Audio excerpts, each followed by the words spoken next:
Bonjour tout le monde. Atem Tzavim Hayom Kulechem Lifnei Hachem.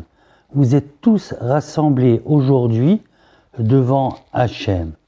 Ainsi commence la paracha de cette semaine, la paracha Nitzavim.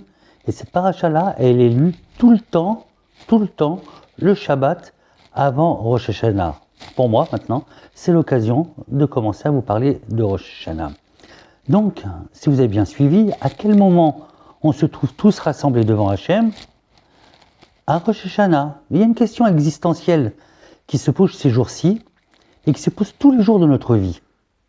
La question, c'est quel est l'essentiel et quel est l'accessoire dans tous nos actes au quotidien. À Rosh Hashanah, le soir du Seder, avant le Kiddush, on lit tous les Yeratzon. Yeratzon Milfanecha, et sur la pomme, sur le miel, sur la grenade. Et on répond tous Amen avec une grosse ferveur, très très grande ferveur. Qu'on soit à la tête et pas à la queue, qu'on soit multiplié comme les grains de la grenade.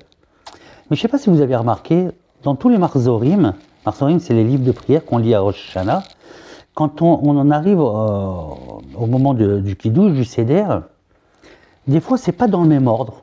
Des fois il y a des choses en plus, il y a des choses en moins.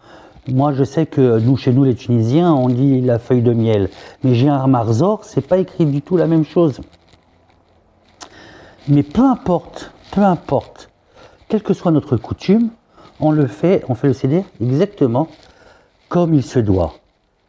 Mais à Rosh Hashanah, on oublie que tout ça ne sont que des signes accessoires. C'est des signes extérieurs à l'essentiel. Comme j'ai dit au début, on est tous debout, on est tous rassemblés devant Hachem. Mais Hachem, lui, qu'est-ce qu'il demande? Rosh Hashanah, c'est le Yom Hadin. Rosh Hashanah, Akadosh Baruch Hu, il demande qu'on fasse Teshuvah. Quelle est la plus grande Teshuvah? Pour ça, je vais vous raconter une histoire qui est marquée dans la Gemara. Si Dieu veut, Be'ezrat Hachem, aujourd'hui, demain ou plus tard, le Mashiach, il va venir. Et quand il y aura le Mashiach, on sera tous rassemblés dans une très grande soukha. Et on va faire un grand festin. On va faire Netilat Yadayim, on va faire Motzi, et à la fin du repas, on va faire Birkat Hamazon. Et quand on fait Birkat Hamazon, il y a le maître de séance qui prend un verre de Kiddush pour faire le Birkat Hamazon. Et là, il y avait tous les plus grands de toutes les générations, à commencer par Adam Arishon. Alors, qui c'est qui va tenir le verre? Le premier des hommes, Adam Arishon. Adam Arishon, il dit non, c'est pas moi, à cause de moi, la mort est venue sur ce monde. Bon, on va prendre Abraham. Abraham, non, à cause de moi, il y a eu Ishmaël.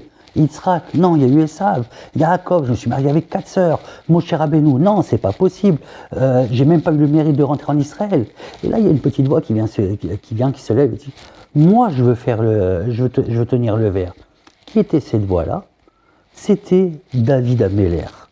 Alors, c'est la Séouda du Mashiach, donc David Améler, on dit Mashiach ben David. Non, c'est pas à cause de ça, mes chers amis.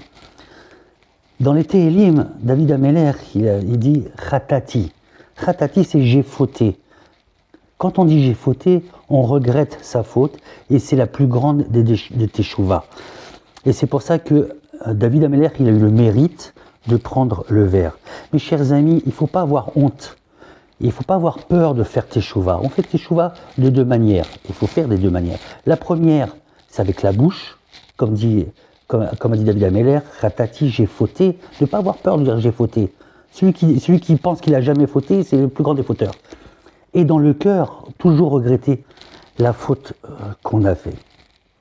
Mes chers amis, je ne vous souhaite pas encore Shana Tova, parce que la semaine prochaine, il y aura d'autres cours. Par contre, je vous dis Shabbat Shalom, et je vous aime.